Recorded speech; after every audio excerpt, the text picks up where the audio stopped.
Hello. I just wanted to take a few minutes before we hopped into the interview with our guest today to introduce and tell you guys about our guest today. So we have my longtime friend and collaborator, Laura Short, on the podcast today. Laura is an independent pop rock artist based in Nashville and an experienced creative rights licensing manager. I cannot wait to pick her brain about all things creative rights licensing management, her journey as an artist. Hello, Laura Short, and welcome to I Eat Vibes for Breakfast. I eat vibes for breakfast. It is currently 9:43 p.m.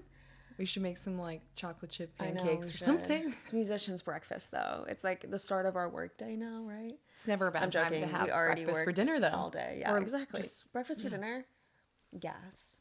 And we're having vibes for We breakfast. do eat vibes for breakfast though. The lights, it's giving vibes. Yeah. It really is. We're in a So- sunbeam right now. We really are. It is a sunset lamp.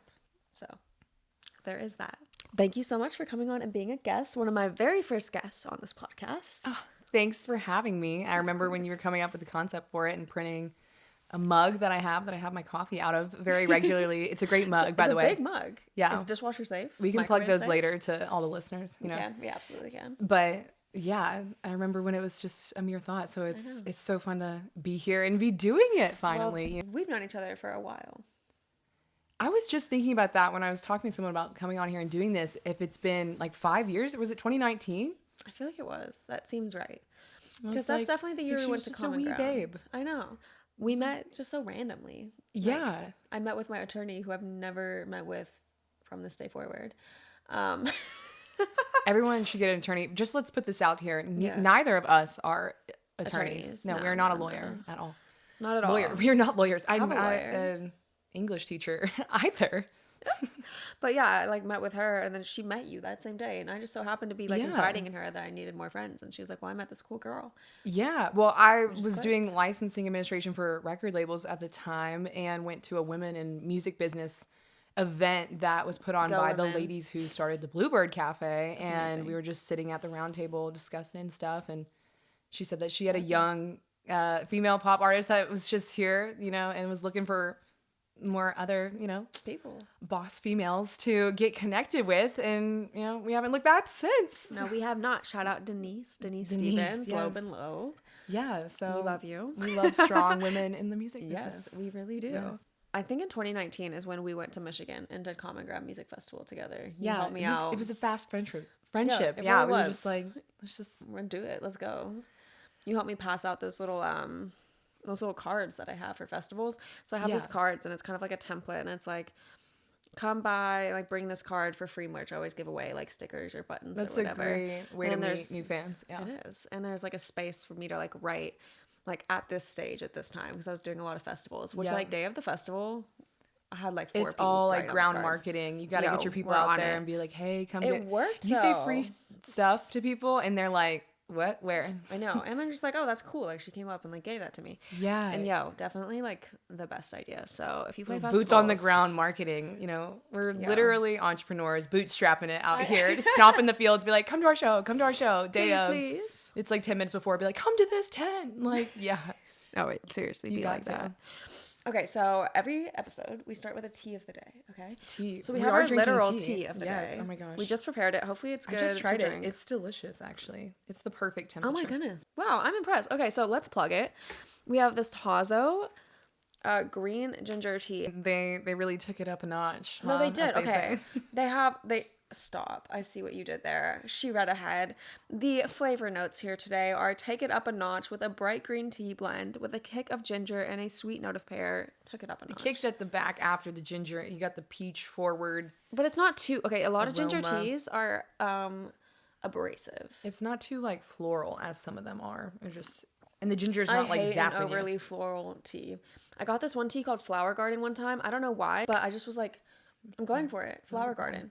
Awful. I hated it, honestly. It was like lilac. It tasted like an air freshener in my mouth. But no, this. You never want that. No, you don't want that. Potpourri. It was a lot to handle. This I like this goodness. because like the ginger is not too much. Have you ever had that ginger tea that like it makes your throat almost burn? Yeah. No, there's a a nice lot. like just slight kick in the back of the throat there. I think the peach is like really. I know. It's fixing Or wait, no, it. it's not peach. No, pear. It's It's pear. pear. Okay, even better. I like pears more than peaches. Yeah, pear's a hard flavor to nail too, because it can get lost with the other flavors. I'm terrible with flavors. Like if you gave me this with no description, I couldn't tell you. Yeah. What was in it? I'm bad with I'm terrible. But with once that. someone tells you, then you're like, ah, yes. Sometimes I pretend. Sometimes fake it till you make it. No, I guess. jinx. Wow. We should be friends. Oh my gosh. Yeah, I think that's fine. We have. But we continue to be friends. I feel like that's even harder than meeting and having a friend for a minute is staying friends with them. Yeah. It's 2023. I mean, 4 years. I mean, I guess that's nothing. That's not like it's people like get written off for less nowadays, Facts. No, I feel like it was peach or it was pear, not peach. And I'd be like, podcast over. She plugged my tea wrong. Yeah, screw her. But no, I feel like I don't know, we're just very independent people, so I feel like we're not very low pressure friendship. I feel like that's the key. Like we don't have to talk every day to know that we're good. Yeah, I mean, I think when you're just going after something in general, it's hard to have a personal life and a professional life that you and other relationships and navigate sleeping gracefully. So when you have friends where they're also quite busy, you kind of just also understand where you're coming from. Vibes. Only good vibes. It's great to have you in Nashville again. I know. Yes. Happy to be here. I'm going to be here at the end of the month too. So. Yes. Nashville's a good time. It was very nice today. Oh my goodness. It was beautiful weather today. And I left the house in a sweater. Yeah. Sweltered. Died. Sweltered. You never know here, especially in the spring or the winter. And now it's cold. Yeah. Now I need the sweater again. Now that I'm in a tank top. So the figurative tea of the day. Of course. Now that we got off on the tangent of tea, well, we had to preface what we were drinking before we went in with the tea. We can't just start drinking tea and not telling you what we're drinking. That would be so rude of us. We're spilling the tea. Avril Levine and Mod Sun. This is hot off the presses. We looked at an article posted 2 hours ago. So let me tell you, at the time that we're recording this, we're literally on the cusp of greatness. But this is coming out in 2 days. Well, I told you I was going to go to a show, and then my friend was saying that they broke up, and I was quite devastated. It's upsetting. They were really cute. They look really cute. But, we did see that picture of them kissing and Avril had her eyes open. So, that just means I will put this in the video. She's maybe not that into it. No, literally. She looked like, why am I doing this? But 2 hours ago, pictures of Avril Lavigne and Tyga, which is so random.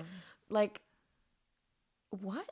Avril Lavigne and Tyga? At Paris Fashion Week? Just making out. Yeah. She's already moved on. She's like, okay, to Tyga. Well, yeah, so poor Mod Sun. And then Mod Sun's posting all up in his I'll see how he Instagram. is. I'll check in on him on Thursday when I see him in Cleveland. Okay. I'll say, I won't bring it up if I see him. Just give him a hug. Yeah, just give him a hug. He needs one. Yeah. Well, his Instagram post was kind of sad. Well, and by kind of sad, I mean very sad. He seems and Avril Lavigne's just I'm making out with Tyga. All right, well, it confirmed it, if you're out kissing Tyga already. Yeah, you're 3 days out. And this probably was the right decision. We were talking about this literally 10 minutes ago. Yeah, you just got to leave those things, those exes in the past. You do, all of them, as soon as it happens. Yeah, you got to I think I've done a great job of taking that experience and being able to use whatever it is to try to look at the positive. I think we'd be remiss as people to just give up on, be like, oh, that entire period of my life was a waste of time. Because you gotta take whatever it is and be like, okay, well, I learned X, Y, and Z. Yeah. And, there were these good things to come out of it, no matter what negatively happened or occurred or, so you just move on. You move on and up. And I think you've done a great job. I feel like you were just yeah. I feel like you just took your life and you were like, all right. You just kind of reinvented it. That's what we've been doing. I mean, I came to Tennessee 9 years ago. I did the recording industry program at MTSU for 4 years and then moved to Nashville in 2017 when I graduated, got the licensing job with the third-party admin company. But the creative realm of making music and songwriting and being an artist is just integral. That's what makes me actually happy each day. So, learning how to get paid and not get sued and do that for, other people's catalogs and work for other entrepreneurs has been really neat. But it's just only fed my, wish to have my own Drive, business. Yeah, just because it's like, well, it's like if they can do it, why can't we? Yeah, we definitely can. But it's cool to get to learn from people who have already done it. But Yeah, being a sponge. yeah, I feel like you're so I knowledgeable. just knew that what I wanted to do for so long that I feel like no matter who I ever collaborated with, whoever I worked with, that I still do to this day or don't, just can't really take away your overall passion or drive to do something if it really is what you want to do. I feel like anytime I've ever like considered not pursuing it, it's just like not like an option. Yeah, it doesn't seem maybe if something like very fulfilling. Like literally like last week I was having like a mental breakdown and I was like, wow. Sure. But if I thought about the thought for even like 10 seconds, it was just like, okay, but like I would never. The pressure around being an independent artist is insane. No, it it's really so is. hard. Even just the difference between songwriting and producing and getting to have a little bit of a like separation from the front line of release and being the face of everything is a little bit, less stress. But yeah, that's what we're here. We're talking about being independent artists and the wins, the woes. The wins, the woes, the balance. Yeah. Trying to just like also make money. We want to make money. Very hard, yeah. Like it's want to make money. We try not to like admit that like, but it'd be nice to make money from it because then you don't have to have other jobs. Because like balancing, that's one thing I want to talk about is like balancing work and music.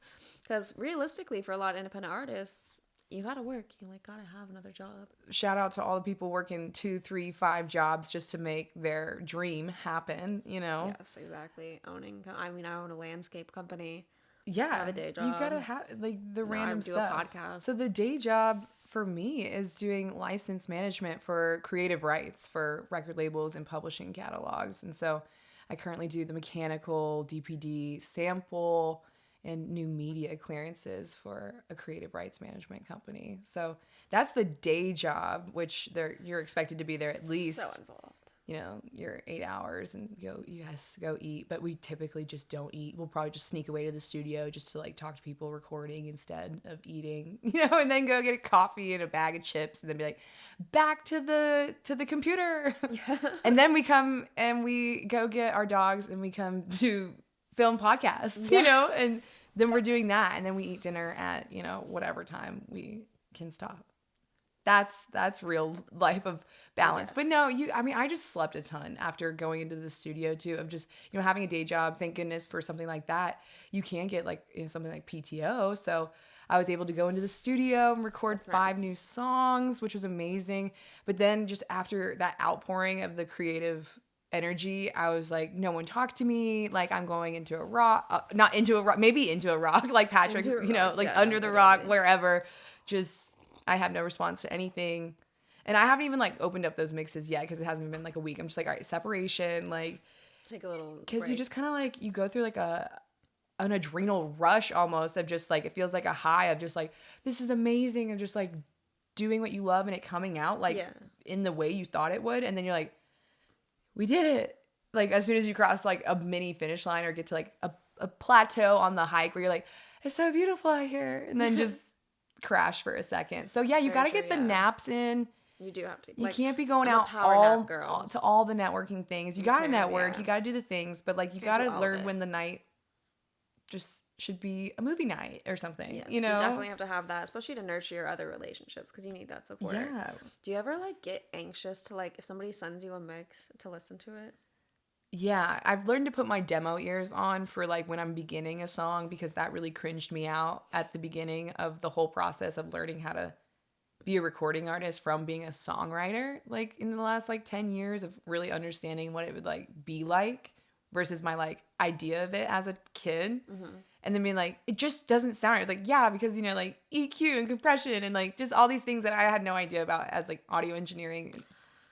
Until now, I'm like, oh, that's why like it sounds like trash, or oh, that's why like, and it's just mics have come such a long way, even just on phones, to where, dude, if you have a decent voice on, like, you can make a $100 Yamaha guitar and an iPhone sound pretty dang okay, but like ultimately nowadays it's pretty nerve-wracking getting to the point where you have spent a lot of time on the actual studio session or mixing it, and then you're like, so this is it. Like, this is what they say is like the second revisions, and they're wanting me to be happy with this. I don't know about like a minute and 33 seconds, you know, like I don't really like the way that sounds right there, you know? And yeah, I do get like that, but I'm not at that phase right now. So I don't even know who I'm going to get to mix it, but if there's any punk rock mixing engineers out there, you know, you can Okay, definitely. slide into Floater her up. DMs, Yes. f1oater, period. And her links will be in the show notes, in the show description. So Techy. we got you. So hit her up. Hit her up. I wanted to ask you about something that we've kind of briefly touched on, but we've never dove into the topic. And I've always wanted to talk to you about it because you're super, super knowledgeable. I'm always like amazed when you're kind of talking about this kind of stuff because I admittedly do not know enough. So I'm excited to learn and sit here and just soak it up. So I wanted to ask about different CMOs and the best way for like you already know artists. Acronyms. You're already this learning. to me. Okay, so explain the acronym. Let's start there. CMO, a collective management organization. Okay.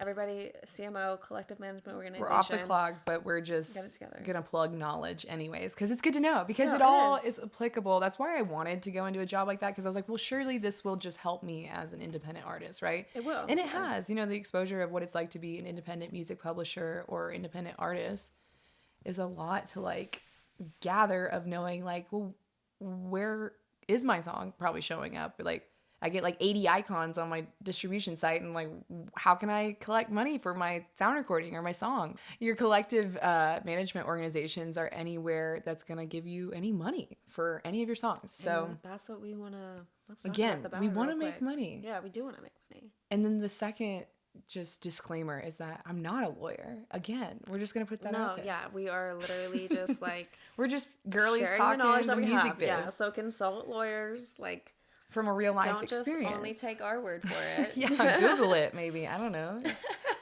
But you have been working in this field for a long time. Yeah. So, and you went to school. 6 years out of college now, which is kind of crazy. Exactly. You have a degree, so you are knowledgeable. You're not a lawyer, but you're knowledgeable. So yeah, your CMOs. So a lot of people think, okay, is that a PRO? Well, your PRO or your performing rights organization is definitely one of the ways that you're going to collect money, especially if you're playing out live. You can register your set. Which is time consuming, but smart. And it's just a little bit of change, but you know, it's a game of pennies anyways. Yeah, true. But your performing rights organization, one of them, you were saying you talked about this in your previous episode, you know, BMI, ASCAP, CSAC, if you're here in the United States, and they have them for every country all over the world, you know, for when you're performing actually. So again, live or when even you're getting a performance royalty from something like Meta, Facebook, Instagram, they have both a mechanical and a performance. So mechanical is where like you have your audio solely.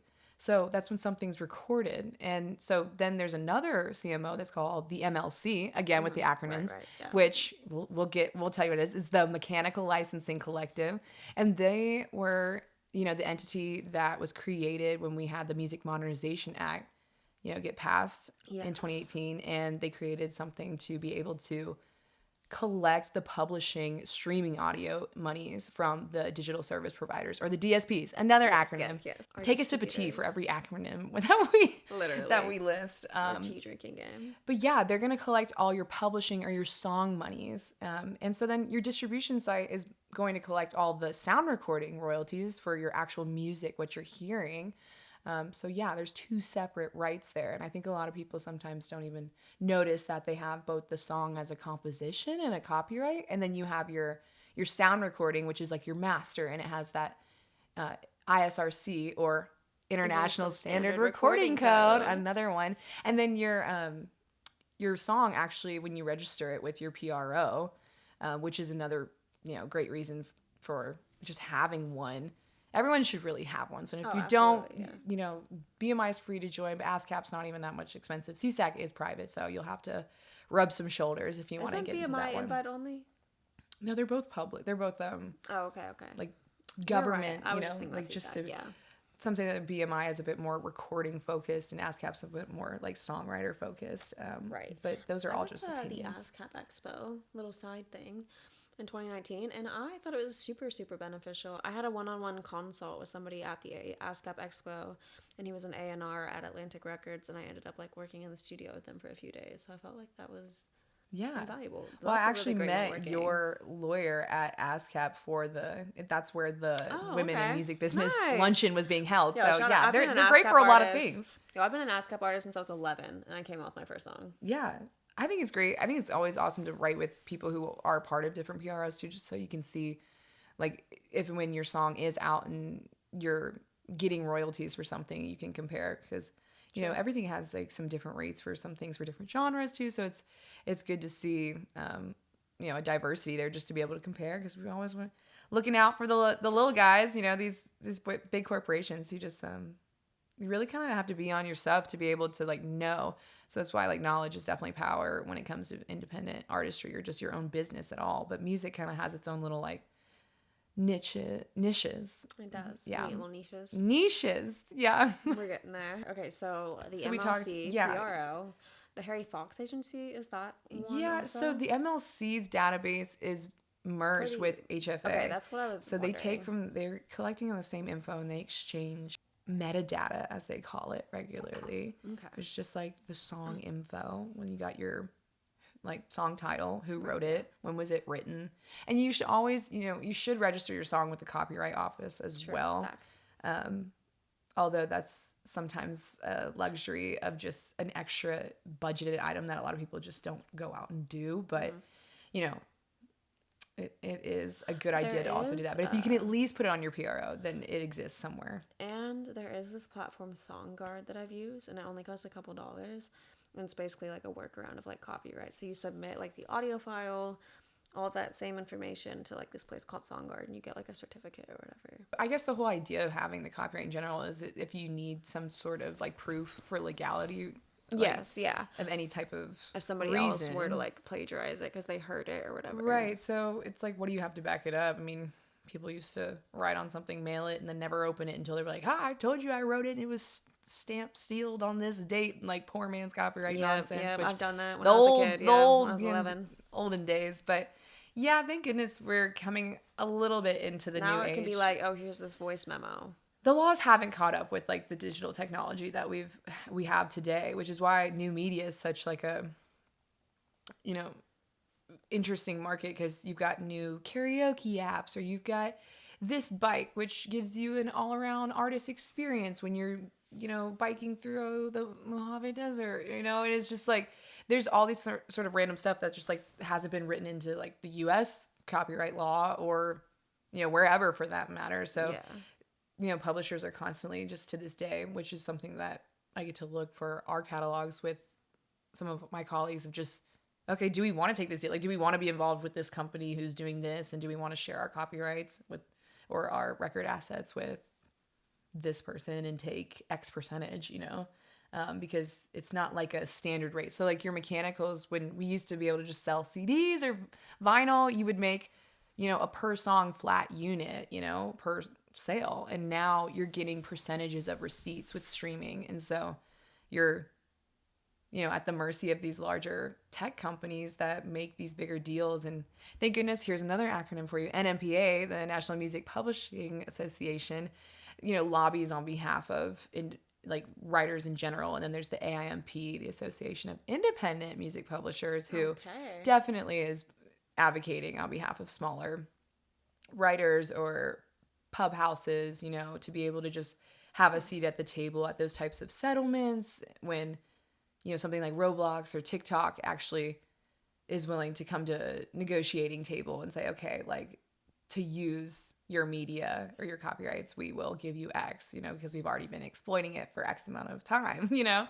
So it's obviously in music's best interest to get with the new age, but you're also trying to understand, again, how can we like actually still make money when a company's making 85% and you're only left over with like 15, Yeah, when the owners of all those companies are filthy rich. And you can also get signed up with Sound Exchange. So if you're ever appearing on, say, like a Sirius XM station, that's where you would collect your record royalties. And you could find, anything that's on satellite radio, not your terrestrial radio, because you know, for songwriters, that would be coming from your PRO as a performance on radio. But if it's satellite and it's through something like Sirius XM, you're getting a larger chunk of money per play on those types of things. So if you do know if you're on Sirius XM, Sound Exchange, if you just grab your ISRC for your master and you plug that in there, give it the record side or the master info, you know, not your song, but that's where you would collect your record royalties for performances from your satellite radio. Honestly, I've been thinking about it. I feel like it's easier to make money as an influencer than an artist nowadays. Yeah, I think if you're going to do anything in the media and entertainment industry, you have to think about maybe needing to have some type of supplemental income, because and brand deals. A lot of times people create like a lifestyle for themselves that the music or the sport or the whatever it is that you're doing isn't even going to provide you enough cash to live the life that you want to, which I think a lot of professional stars, athletes, even that you would consider like well off and famous, are like, well, I have to take sponsorship deals. Yeah, because exactly. Unless they have like their own company, like Selena Gomez with her beauty company, like Rihanna or something. Yeah, oh my goodness, like entrepreneur. Shout out to my sponsors. Shout out Shure Microphones for both of these microphones. Sure. Ryan Smith, you are the best. If you see this, thank you so much. He also gave me the microphone that I used in the Vendetta video. Perfect. I got lunch with him like a week before, and he was like, "I have a great idea." Amazing. I have this mic. Yo, shout out Master Writer, because Master Writer, I met them at the ASCAP conference that I was talking about, and they have sponsored me ever since. It's amazing. 11 out of 10. Master Writer is really cool. It's like a writing platform. Yeah, I remember us using this for a co-write before, and it's the perfect like bridge between your creative process of just having the lyrics and needing something like a thesaurus or a rhyme, and then also being able to just plug in your splits like on the next page right over. So yeah, you have like an info It doesn't section. feel like such a chore when you're looking to put your stuff at all the CMOs and, you know, upload to the DSPs and whatnot. I can put like the society, the writers, and it saves all the writers that I've worked with. So I can like easily so you start creating a contact list too, exactly. which is important if you're being an independent administrator, you know, because I think a lot of artists and writers forget when you're unsigned, like as awesome as it is to be able to be like in charge of your own stuff, you might be leaving stuff be in charge on of the your table. Own stuff. Yeah, if you're ignorant about where you can mess up, kind of. Yeah, maybe go wrong some places, but also just be leaving money on the table somewhere if you're writing with other people or you've produced for somebody, you know. Yeah, just gotta keep it straight. Gotta know where you can get all of your pennies. You can also like store voice recordings in here and stuff too, which is really nice. It's like all the information in one place. Word families, synonyms, phrases, the world. So you can like look up if you wanted like a famous actor's name or something or anything like that. Oh. So yeah. That's neat. Go off, Master Writer. Yeah, I love that. Snaps. Plus, since I can like have all my songs organized in groups, I can access them from anywhere. Because I can log into my account on like any device at all. It's perfect. That is nice. Because I feel like I have stuff everywhere. It's like Google Drive. There's some things on notes. And then some things are written down in an actual notebook. And you're talking about balance. And I'm like, you know, I'd love to sit here and act like I'm a great advocate for that. But I kind of am all over the place, which I guess artistic people have that blessing and a curse. But I still love the OG. I got a planner from I was like, I thrived as a K through 8th grader with that planner. And I was like, maybe I need to go back to my roots. No, I have a planner, like a little paper one. I got one. And I think I've been doing better now that I went back to paper on some things. It's like your database though, kind of. Yeah, that's really nice. And look at this. And if you ever like were in a position to be able to sign your publishing catalog, then they'd be like, well, do you have a Schedule A of songs? And you're like, yeah, I got them all right here. What is this? Do you want one? Okay, it is Manuka Weatherspoon Honey Drop, like lemon with bee, propolis, and ginger. See, after the Tazo tea, I feel like that's the right move. It's perfect. Just try. Okay, sorry, I threw it at you. But I saw this. Ariana Grande gave this to her like team on The Voice. So I bought it. Ariana Grande wore camo pants, so I wore camo pants. You remember that from Mean Girls? Yes. Was it like she wore camo pants and flip-flops? So I did. That's me with these. Yeah, I'm going to love this sound. But they're gas because it's like honey and it melts and it coats your throat and it's perfect. I have vitamin D and zinc in one of them and like it's giving immune system. Yeah, it tastes healthy, but it doesn't taste like gross healthy. Facts. you know, like naturally. It's sweet, but it's not too sweet. Herbal and it's organic. Healing. I don't know how healing tastes, but I think it tastes like this. Shouts Ariana Grande. They're quite big. If anyone's watching. To be honest, I'm giving chipmunk. Yeah. Taking care of your voice is another huge thing. Absolutely. Facts. So we're drinking tea. That's why we're literally drinking tea. Having drops. Okay, taking care of your voice is full body. It's full body. My vocal coach, Mind, Mama body, Jan, spirit. Jan Smith. Mama Jan, do you know her? Yeah. She's incredible. And like when I first met with her, she had a clipboard and just asked me every question about everything I eat, when I work out, what I drink, what I do, if I'm stressed, how I sleep, if I work out, and like went through all of it because it's a full body experience. Yeah. You literally have That's to why they have girls on the treadmill or guys are like sing while you're that's me. Yeah. Like, okay, I cannot run and do it because I literally sound like Tarzan. Like, I have not figured that out. Yeah. Like, it's I will hard. fully admit that I suck at that. But I'll do a little speed walk. I'll hit a little mall walk grandma vibe. And I'll do it. So I actually got a Keep desk. the shoulders going, you know? I got a desk, under the desk treadmill. Okay, so everybody who works from home, listen to this. I was having, like, knee and back problems because I was sitting down all the time. So I got an under the desk treadmill. It's incredible. I'll walk, like, literally, like, 5 miles. My roommate has that. She loves it. Dude, and it's like nothing. And I'm just working. And then also I can practice singing on the treadmill because I'm not going to do that in public. Yeah. Well, yeah. That's why I haven't done it yet. And like I like that I can fold this one up and put it in a closet. It's not like a full-size treadmill. It has many uses. Really hype. Real tea, which is... The real tea. Like, I feel like... I don't have any real tea. Real tea. I do. That's good. But land. Land. Power. Knowledge is power and land is power. Land. I have land. I can vote. America. The real tea is you went through a breakup and you did you chopped your hair off and you bleached it blonde and you look good. And it matches you. And you got bangs. I've never seen someone do all of the hair bangs. Breakup things and look good. In like 2008, you know, whenever they had the side bangs. But now, I've embraced like the full frontal bang. I feel like it has come together. Thanks. Yeah, I think when you go through like a dramatic change, good or bad, like you need outward reflection of how like different you feel internally. I like it. So to me, you know, once I got back from, you know, about this time last year of just realizing like what I was doing with the previous band was not going to keep happening, I was like, okay, well, get back, reassess the damage that's happened, and then maybe, you know, take everything with a grain of salt that I learned, that I loved, and then move on from that. And then I just definitely wanted a change for sure. So yeah, you know, people were like, did you go through a break? I'm like, yeah, but it was more than just a breakup. So I think it's just rebranding in general of just embracing the things that maybe like before you were too scared to do, that you're just like,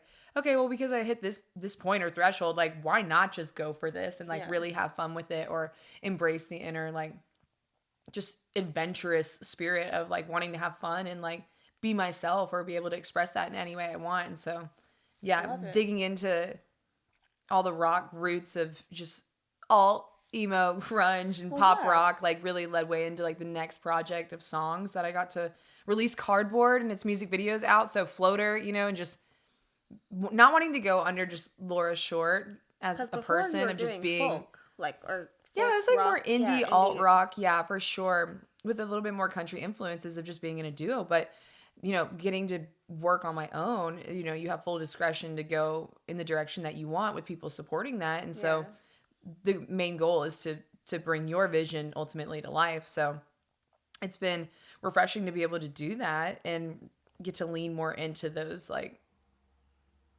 emo punk rock roots of doing that and just having fun with it. So hopefully we'll be able to release these next batch of songs here sooner rather than later, you know. But again, just gotta find the right people too. You never just want to like release something because you just want it out. I mean, I did that kind of. I've made that mistake.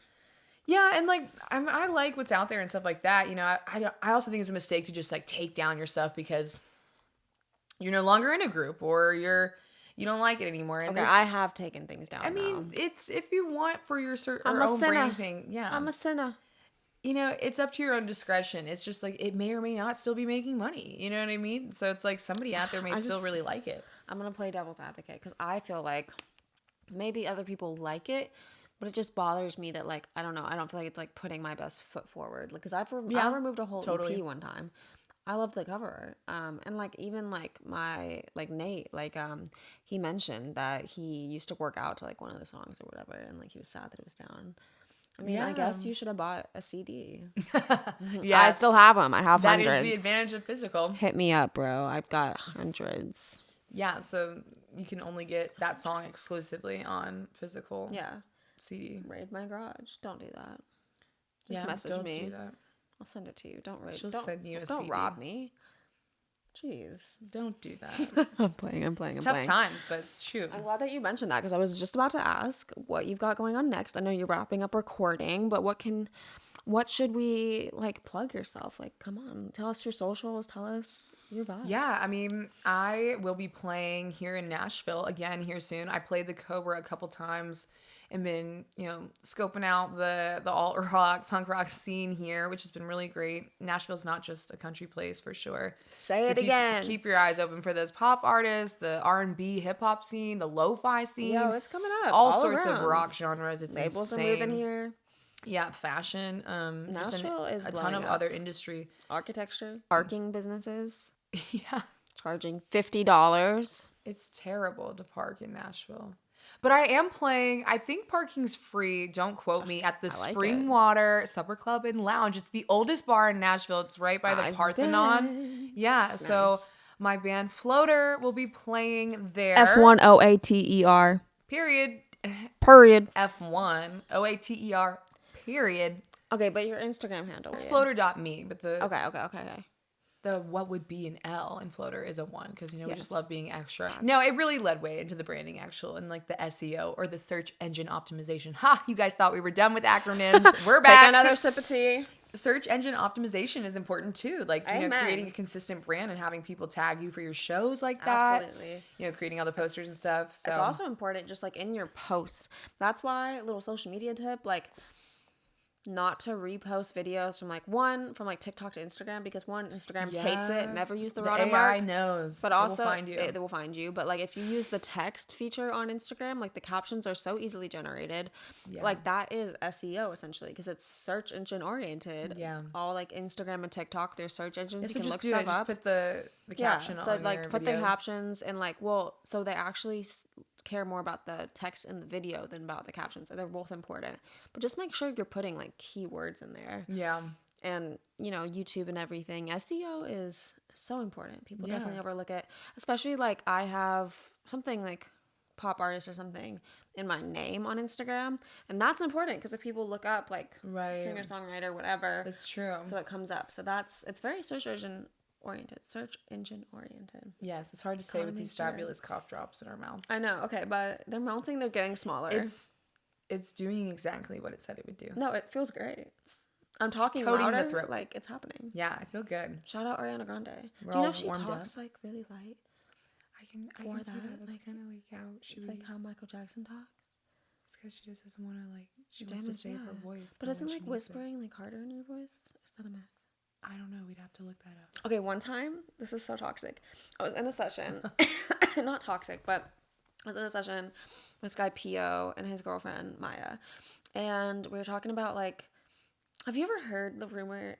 I swear it's a rumor. In Nashville, people will be like, eating potato chips before tracking vocals greases up your voice and makes it better. I've heard 7 different people. I've never heard that, but I'm willing to try it. I was no, I think it's legit, but it could be placebo effect. But I was talking to them about it, and I told them, and I was like, they'd heard about it, and I was like, what if someone just started that rumor, just for fun? So I was like, we should. Yeah, so I was like, we should start a rumor. So we were like, okay, we should start telling people that if you do jumping jacks before you sing, that it makes your vocal takes better because it gets your heart pumping and everything. And I kid you not, I have my first lesson with Mama Jan Smith, the one and only, 2 days later, and the first thing on the warm-up list is jumping jacks. And she explains that put your arms over your head, the circulation, and because it's a muscle, and you bring oxygen to the region. And I was like, dude, I wanted to start this rumor, but turns out we're just ahead of our time. We pulled it out of nothing. It's science backed, and honestly, it's changed the game. If anybody works with me, jumping jacks, dude, if you want to sound like Beyonce. In any session studio, everybody knows Justin who I just worked with, Leland, Derek, they've all seen me be like, I gotta do jumping jacks real quick. And it honestly makes a huge difference because I thought about it and like I felt like my live vocals were always a lot like stronger, and it's because my heart rate's up, I'm sweating, yeah. And it is a versus muscle. being in a tiny box. And do not underestimate cooling down your voice too, because we're like athletes. It's a muscle. You got to stretch it out afterwards. Yeah. Do a little cool down. I won't spill the tea because, you know, I paid money for those lessons. Trademark Mama Jan. But is she officially from Atlanta? She's in there. I remember her name. Like, she was one of the first vocal coaches for speech singing. Because she's Justin Bieber's vocal coach. Yeah, I remember her being actually a girl that I played at this old bar in Marietta, Georgia, Suburban Tap. Like, she had gone to my high school and she took voice lessons from her. It's just such a small world. It is a small world. It definitely is. Yeah, I was like, I know that name. And I was like, I gotta say something. But yeah, no, I've heard really great things. I heard she's tough, but she's a great vocal coach, I've heard. She's very tough. She's got her own like signature thing though. She's all about business, but she's like she's a boss. Dude, she's another female entrepreneur knows boss. It. Yeah. I literally fill out like multiple pages every time I have a lesson. As an independent artist, I can't always like afford it necessarily, so I don't have very frequent lessons. She up in the upper $sign range. Definitely.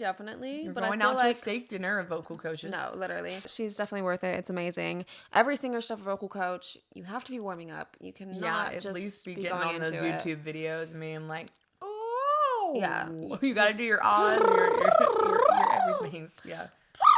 You gotta just do all of it, okay? Yeah.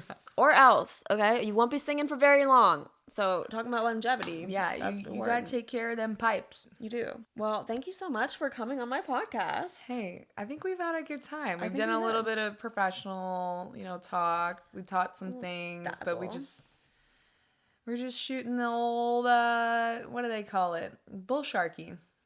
The bull sharky. Yeah. Keeping it safe. Keeping it safe. Keeping it kid friendly. Well, Laura Short f1oater. Yeah. I love you and thank you so much. I love you. Stay groovy. Yeah. Stay groovy.